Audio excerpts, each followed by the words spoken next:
Alright, welcome back guys. This is Crazy Wizard with MXGP 2, the official motocross video game. I'm gonna go ahead and show you guys the tutorials and how to actually play this game. This game is a lot different than any of the other motocross games.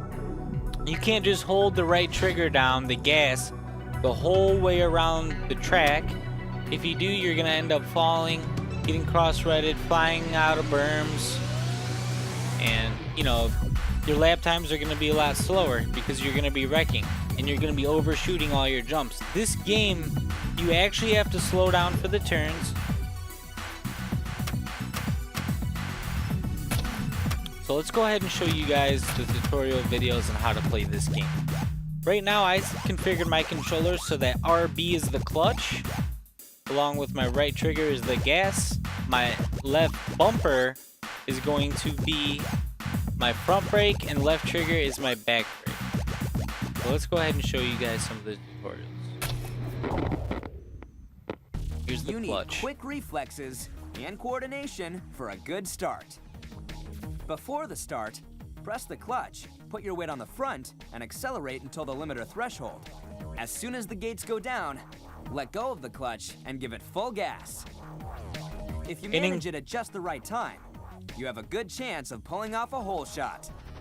The clutch can be useful if you find yourself jostling for positions in the middle of a race. On slow corners or hairpins, you need power and thrust to get going again. In these cases, hit the clutch and let it go immediately after accelerating. Once again, coordination is everything, but with a bit of practice, I'm sure that you'll master this technique. Alright, so there's the clutch. In career mode, you actually get to qualify and practice. So if you get the fastest lap time in qualifying, you actually get to pick your gate first, and so forth. So if you qualify 5th, you get the 5th gate pick. So now we're gonna go ahead and go into turning. There are many ways of managing speed on corners, and you need different approaches according to the effect you want to pull off. On wide bends, just use the engine brake. If you calculate the distance well and arrive to the curve prepared, you shouldn't have to worry about the brakes. If you want powerful braking instead, use the front brake. It will have an immediate effect with a short stopping distance, but don't go overboard. Only the best riders can do this without ending up face down in the mud. The rear brake is really useful when you want to combine braking and turning. Use it on hairpin bends or for tight, precise trajectories. When you accelerate, always think about what kind of bend lies ahead and what kind of trajectory you want to set. On broad corners, keep straight and turn by dabbing the accelerator. If the corner is banked, leaning into it will allow you to take advantage of the inner side. Doing so will enable you to leave the corner much faster and with the gas open. In both cases, remember that you can tighten the line of the curve even more by moving your weight to the front wheel. Never underestimate the importance of a good trajectory. If you want to be fast, this is where you need to start. So there's turning. It's awesome. So you can go into a turn using your back brake. You can start turning your bike, letting go of the back brake, popping the clutch, sliding out that back end, or using your front brake. However you want to approach your turn and exit the turn. You're going to want to lean forward, you're going to want to lean in, you're going to want to lean to the outside, you're going to want to lean back. It just depends on which lines you're picking and if you're on a berm or not, Now we're going to go ahead and go into jumping. The shape and position of a jump on the track can make a big difference when you're riding. Experience and talent will show you how to handle them, but I can give you a few pieces of precious advice in the meantime. When you face individual bumps, or those followed by a corner, stop accelerating just before you reach the top. Your trajectory will be lower and you'll lose less time flying.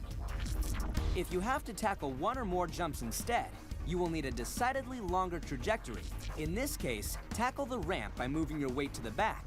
This maneuver, combined with a good dose of gas, will give you the best traction for literally taking flight.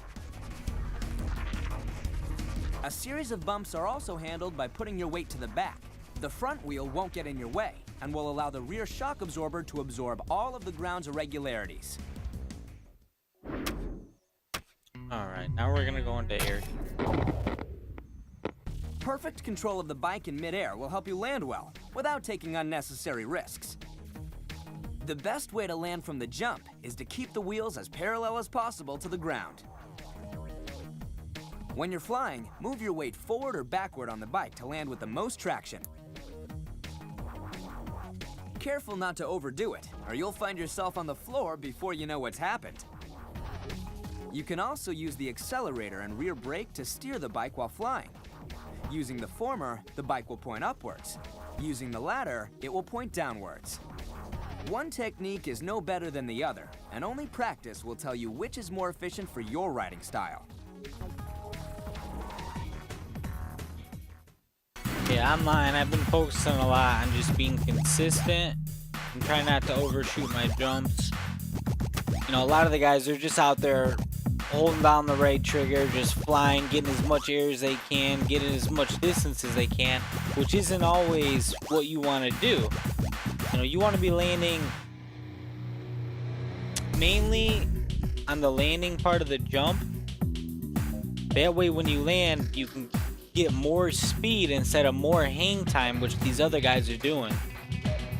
Then you're able to pick your lines faster and easier, to where you can even block them because they're still in the air flying around. If you want to finish the scrub as well as possible. This technique is frequently used by professional riders and gives you a lower trajectory when compared to a simple jump. The aim is always the same, saving as much time as possible when flying. To perform a scrub, the bike and rider have to be going in different directions right before the wheels leave the ground. As you might guess, timing is essential. Move too early and you risk falling. Do it too late and you won't finish the scrub. You can't do a scrub on all jumps. Using it on small jumps or those that are very close is pointless, even risky. Study the tracks and look for the best points to scrub. Your times will visibly decrease. Alright, so that's that, and those are the tutorials for the game. I'll go ahead and show you a little bit what we can do in single player. So we got the MXGP, we got career mode, we got Monster Energy, FIM, Exxon, and Stadium Series, real events. Real events is pretty cool. You actually have to relive those experiences. The first one, you start out with Ryan Villapoto. Villapoto decides to sign up for the championship to challenge the 8-time champion Caroli, and all eyes are on him. As soon as the gates go down, his bike doesn't start, leaving him with catching up to do.